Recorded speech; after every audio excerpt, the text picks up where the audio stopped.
Thomas Alva Edison ছোটবেলায় school থেকে বের করে দেওয়া হয়েছিল। শিক্ষকেরা বলেছিল এই ছেলে কিছু শিখতে পারবে না, কিন্তু তার মা হাল ছাড়েনি। মা নিজেই তাকে বাড়িতে পড়ানো শুরু করলেন। এডিসন ছোটবেলা থেকেই সব কিছু পরীক্ষা নিরীক্ষা করত।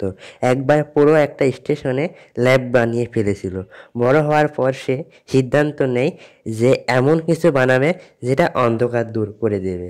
তখনকার দিনে সবাই গ্যাসের আলো ব্যবহার করত, কিন্তু এডিসন স্বপ্ন দেখেছিল বৈদ্যুতিক বাতি বানানোর।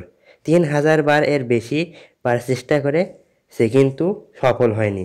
সবাই বলেছে তুমি পাগল, কিন্তু এডিসন বলেছিল আমি ব্যর্থ হইনি, বরং 3000টা উপায় খুঁজে পেয়েছি যেগুলো লাইট জ্বলে না। অবশেষে একদিন বানালো পৃথিবীর প্রথম টেকসই বৈদ্যুতিক বাতি। আজ আমরা সেই আলো ব্যবহার করছি। 1000 বার ব্যর্থ হলেও হাল ছাড়িও না, কারণ সফলতা একবার আসে, সেটা বদলে দিতে পারে পুরো পৃথিবীকে।